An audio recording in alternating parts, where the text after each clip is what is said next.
Opo. Yes. Sa aking mga kababayan na nandiyan po sa Veteran Center sa Quezon City at nandito po online sa social media. Nagpapasalamat po ako sa inyong suporta sa akin at nagpapasalamat po ako sa pagprotekta nyo. Unang-una po kay Yusek Zulaika Lopez at sa lahat po ng mga personnel ng Office of the Vice President. Lalong-lalo na po bukas dahil meron na naman pong hearing doon sa House of Representatives na ang Committee on Good Governance. Nagpapasalamat din po ang pamilya ni Yusek Laika Lopez, lalong-lalo na ang kanyang ina na si Nina Tanglao, sa inyong tulong sa kanyang anak, sa inyong pagbabantay sa kanya.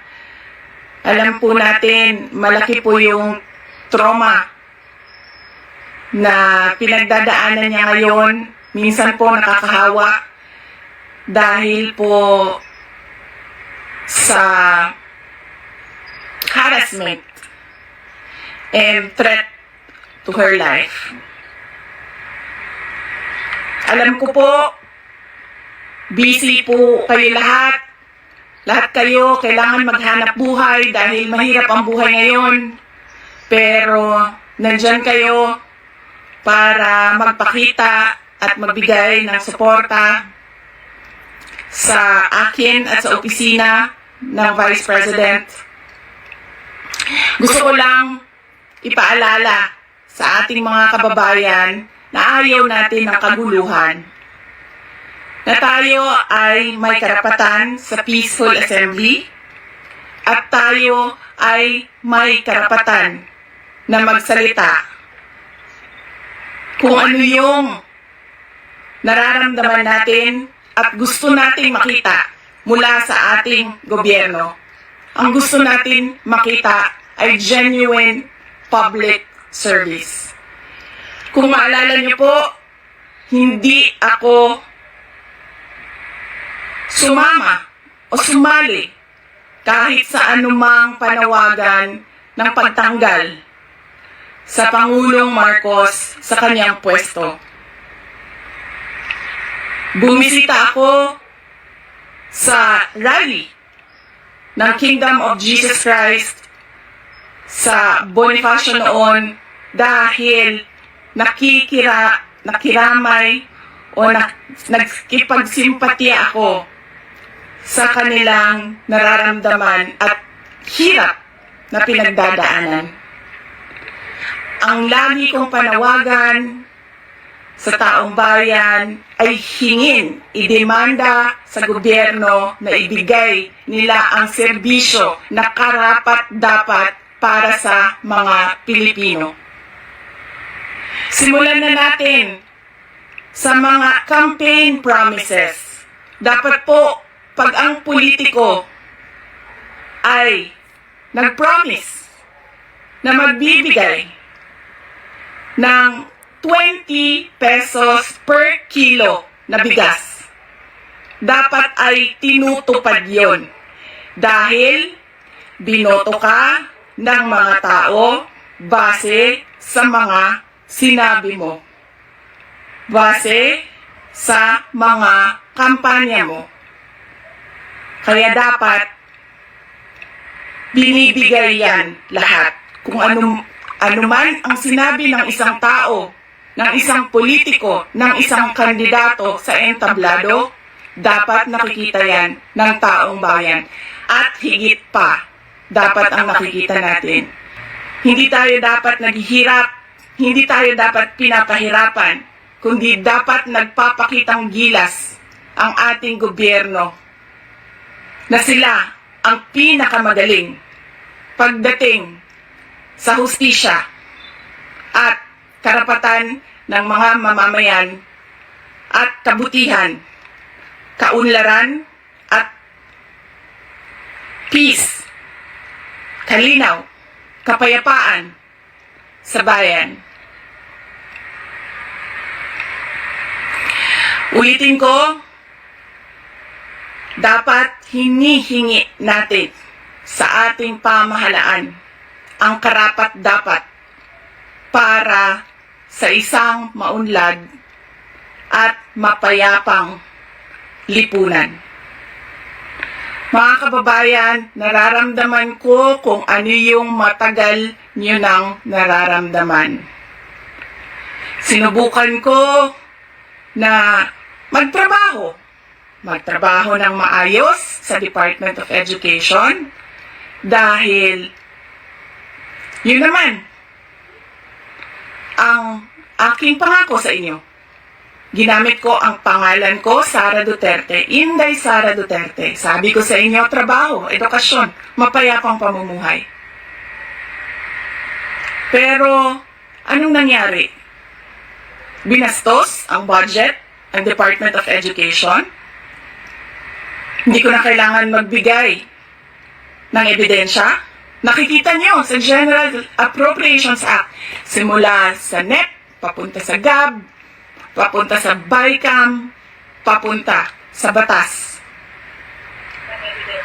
Nakikita natin yon.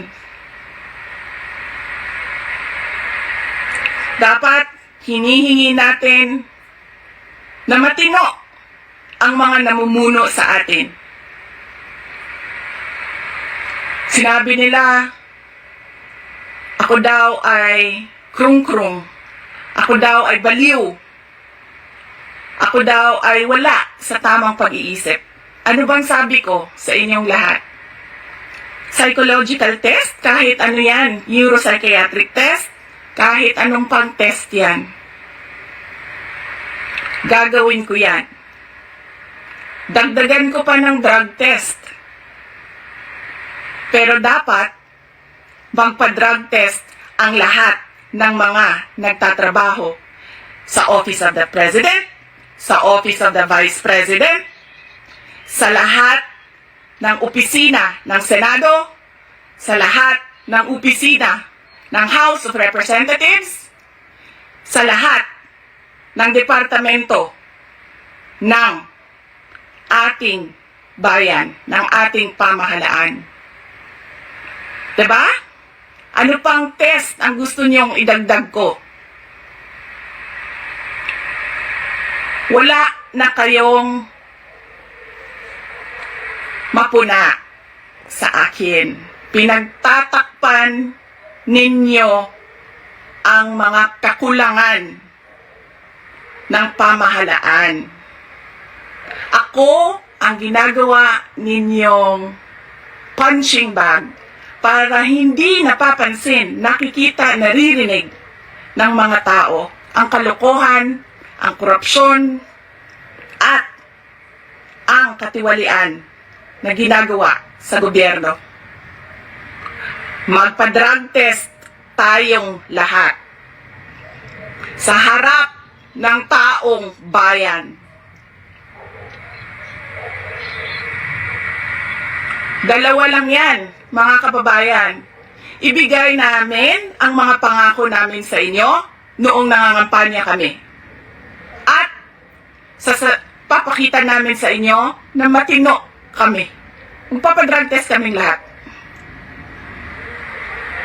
Simulan namin sa Office of the Vice President.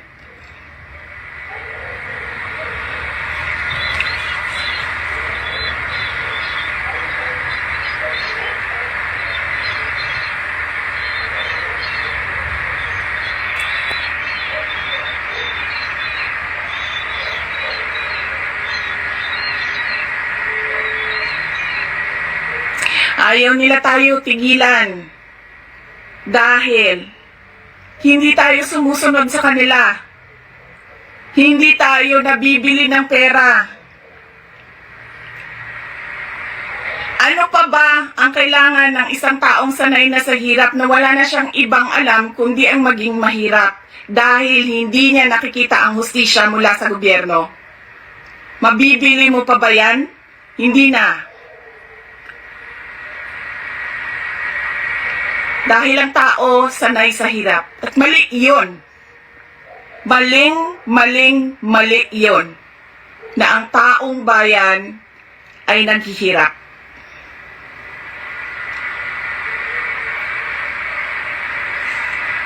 Mga kababayan,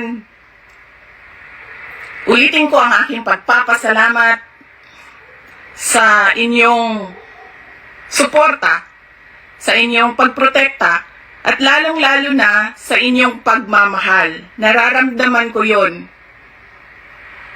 Mahal ko kayong lahat. Mahal ko itong bayan natin. Wala na po tayong ibang bayan.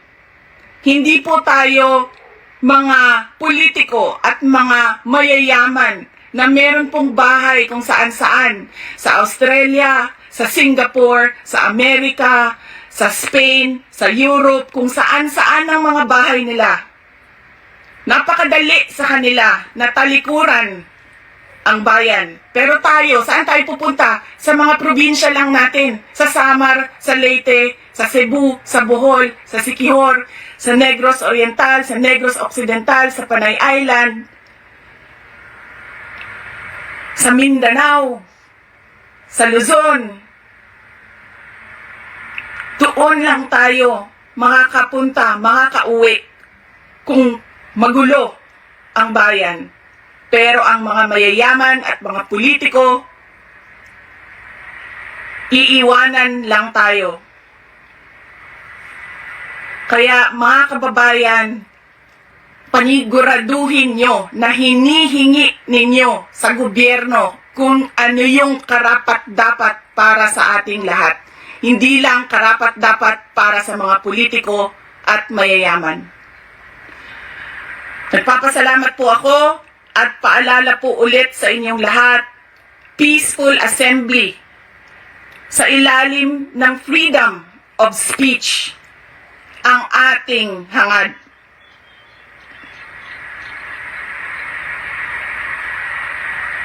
Maraming salamat po. Magandang gabi sa inyong lahat.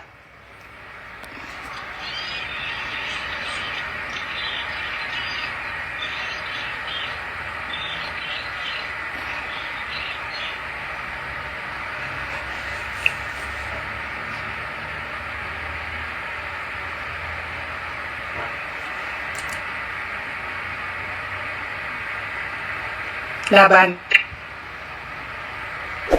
Lumaban kayo. Right.